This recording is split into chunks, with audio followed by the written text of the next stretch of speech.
What is up, everyone, and welcome to the Void Battles in Dragalia Lost.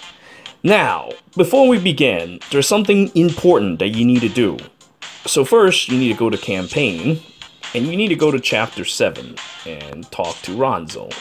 Because apparently Ronzo will... I've got a request for ace from my pops in St. Loiter. Sounds like a bunch of tough fiends showed up and started wrecking havoc. Or maybe even some Empire-controlled dragons. And we rack them a couple times, the dragons will come to their senses. So let's go give them what for. So you need to do that first in order to properly unlock Void Battle.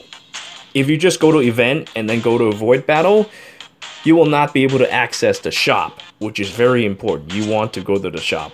So that's what you do. You fight the things, get the materials, and then you go and trade them in for weapons and stuff. You mainly want the stuff. So let's talk about the stuff first. So now that we have spoken to Ronzo by going to Chapter 7, we'll go to Treasure Trade, Void Battles, and these are the rewards that you get. So you can get mana, rupees, honey, Eltonet, Ethon Ashes, Steel Brick. Steel Brick is good. This allows you to upgrade your 4-star weapons. Damascus Crystals. See, this is good. This is good. You can make an ingot out of that. This will allow you to finally fully unbind your Halloween Silk. So you want to keep farming these Void Leaves for them. Knight's Testament, Champion's Testament, Bronze Fafnir statue. Oh no, just this Bronze Fafnir. Oh, it gives Adventure EXP 100%! Just for the Adventure though. There we go, Magma Slime. Oh, I see, that's what they meant by the EXP. Okay. Alright, so there we go. Golem Core. You can trade in Stone Slab for a Golem Core, which I already have one of, I think. Zephyr, Raging Tails. So basically you gather these materials and you get good stuff from them. You want to go and talk to Ronzo and get these started.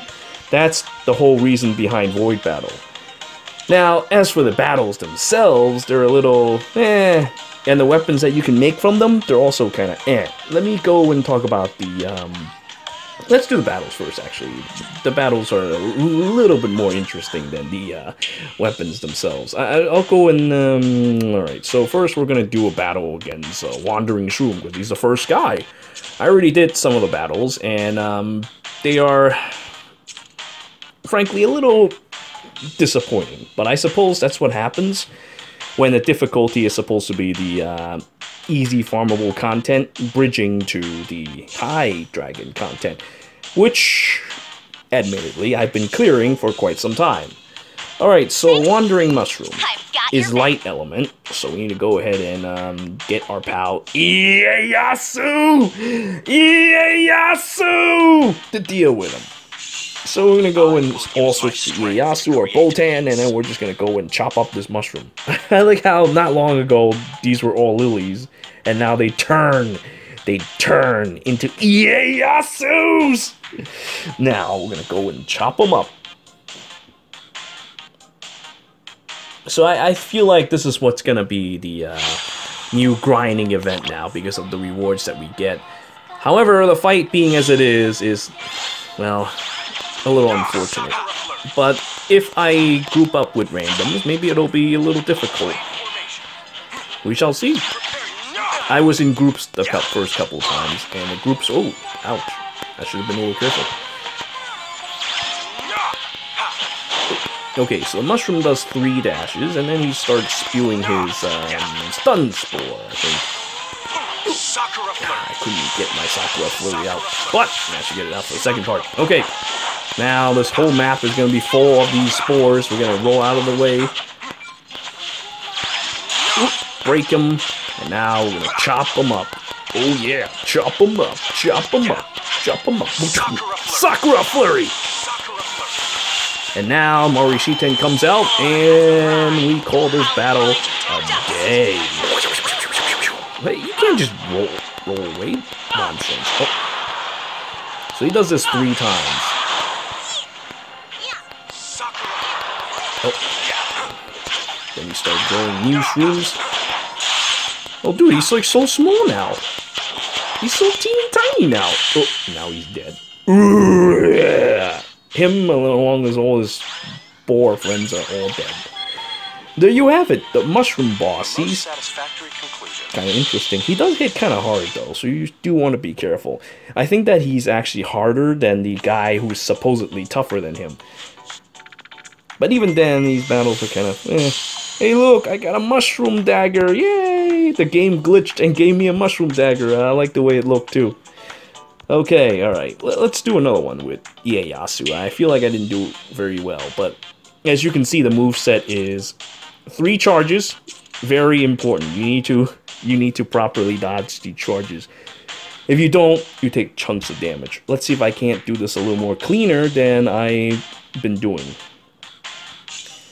Alright. These lilies are not going to turn into Ieyasu's.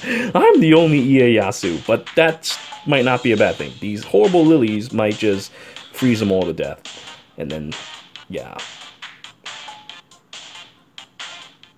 Alright, here we go. This guy again. Boop, boop, boop, boop, boop, boop. Yeah, I feel like if you're in an experienced group, this is like not even all that interesting. But if you play Pug, it's a lot more interesting of a fight because then you know you and your friends aren't killing this thing in like 16 seconds or less. I mean, look at this lily. This lily's name is 真火練習中. He's still practicing High Brunhilde. True fire. Alright, now. Chop, chop. Oh, no, no, no, no. Damn it. And there's a third dash. Oh, poor Lily. Haven't seen this thing freeze yet, though. Uh-oh. Whoop.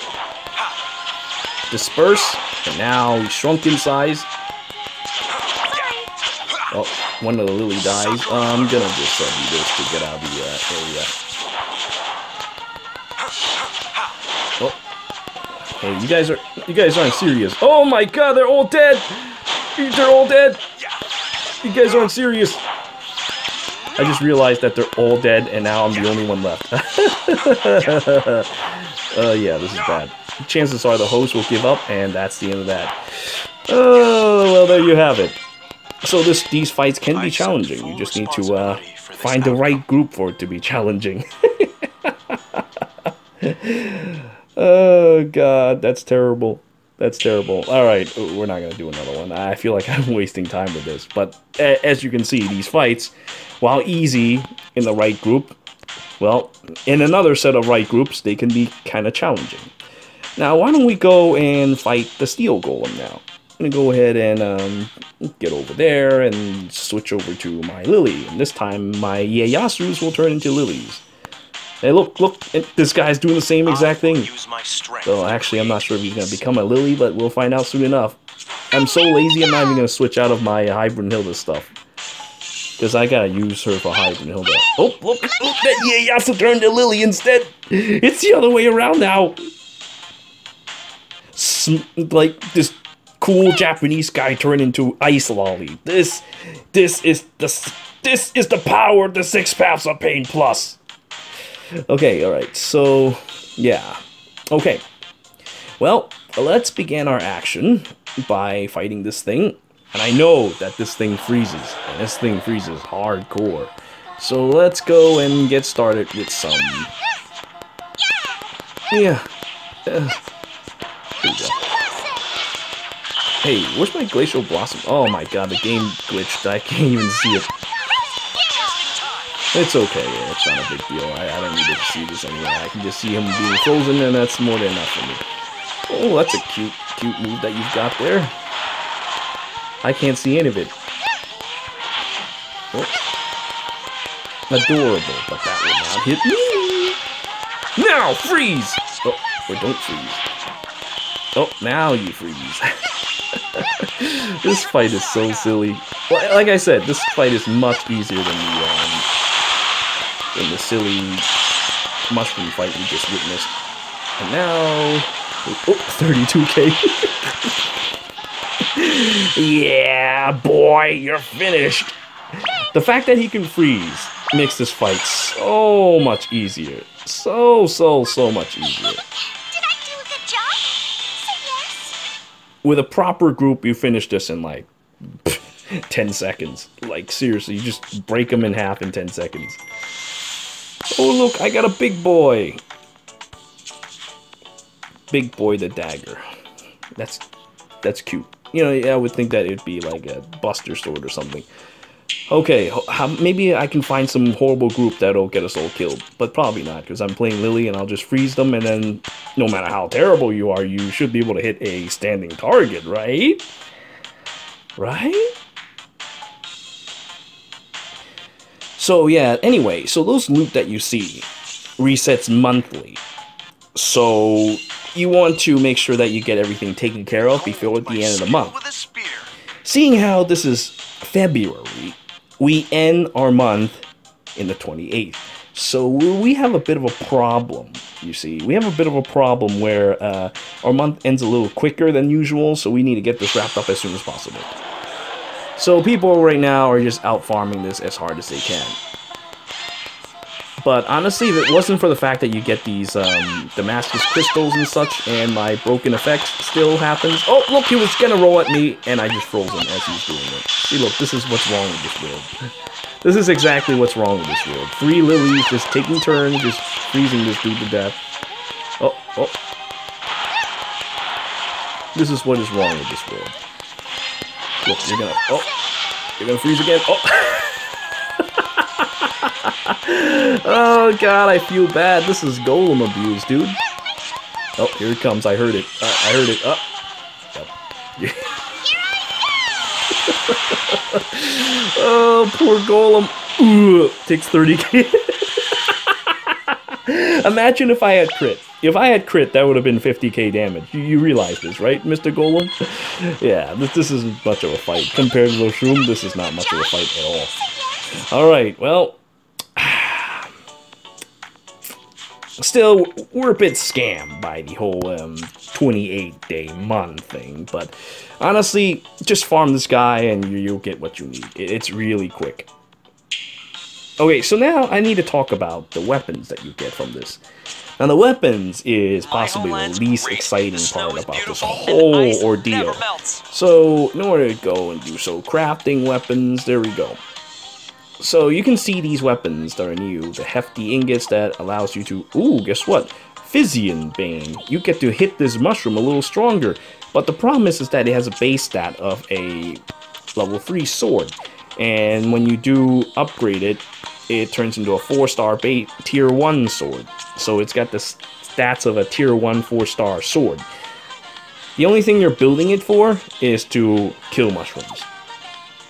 Fortunately, I think the materials needed aren't so bad, but honestly, you could just build regular stuff. Alright, okay, so let's see. It's Wind Apogee. What does it do? It allows you to hit high Midgard Samar harder, 20%. This is good, but only for high Midgard Samar. This sword, by itself, builds into a tier 1 5-star sword. So its stats are inferior to the ones that you would normally create from, like, the hero's sword. Now, you see different stuff like this for staff, for example. Unfortunately, though, staff is... While the abilities are interesting, look, you've got, like, crystalline envoy on this wand, but Slayer Restraint, that won't help you fight High Brunhilde. This wand doesn't make any sense, because the actual 5-star wand is much stronger. It gives this blast that does a lot of damage. And unfortunately, their wand only provides me... Oops, I should be showing this, the skills. Unfortunately, the fire wand is still that crappy... Heal yourself. Psh, we don't need that. That's what healers are for. We do not need this.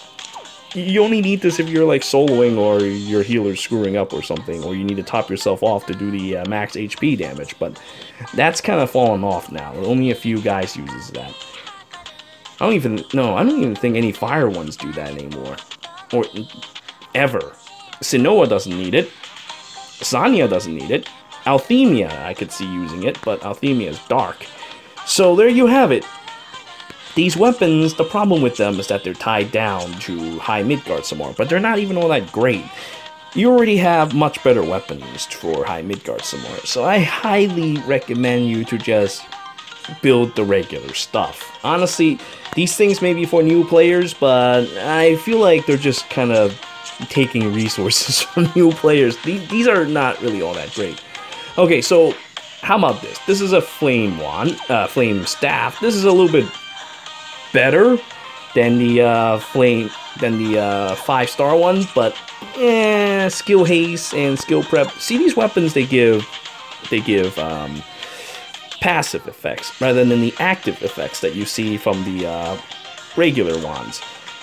However, the passive effect is not all that great. Look at the Staff of Life, 4-star. This one gives you an extra heal, which matters a whole lot more. I am still using the 4-star staff as a result, because you have an extra heal in case something bad happens. But, well, at least it's better than the 5-star staff. That thing is just out of control. Ooh, you get to increase your potency. That's great, but generally you want to make sure you want to have another heal. So it's a bad investment to go with that. But at least it's still better than the other side. The other side is what? AoE damage. Not just any AoE damage, surrounding AoE damage. So that's absolutely terrible. I hate that so much. And yet that's the best, well, quote-unquote, best wand for light healers and such. Or light staff for light healers and such. For stats, anyway. So maybe for them, they could use something like that. But unfortunately, well, this thing, I guess, does give recovery potency, so it's definitely better. But I would build that over the regular light wand, but light staff. But in most cases, you need. I feel like there's side grades, but they're not quite side grades, because their stats are comparable to that of a tier 1 staff, but it does have element and it does build easier, so it is good for new players. But just know that, you know, eventually you gotta make sure, compare which staff might be better, which weapon might be better before you actually build them. I mean, you still need to use up your resources that you might much rather spend on an actual weapon, or I don't know, Maxim Binding Silk. Maxim Binding Halloween Silk is a good thing, because, well, she's limited. If you happen to be lucky enough to get one, well, now you have the option to keep spawning the Moonlight Stones, sacrificing these Void Leaves. But remember, these comes monthly, and since we're being gimped by only having 28 days in February, do your best. Do your best. These fights are not that hard. You can easily get what you need to get. Alright, so that's about it for my thing of Void Battle. Unfortunately, we can't do the Dark Zephyr battle just yet. We're gonna have to wait till tomorrow. That's what the schedule asks for. So tomorrow, I'm just gonna do a brief, like, well, I hope it's hard. If it's really easy, I don't know if I will, but we'll see. Anyway, so yeah, that's what we're going to be doing tomorrow. We're going to be showcasing a battle with Dark Zephyr. But these dudes, yeah, well, the Wandering Shroom is actually challenging if your team is not ready to deal with it. But the Golem, we can forget about that guy. That guy is out of control bad. Alright, so that's about it for my review of Void Battle. I thank you all for watching. Until next time.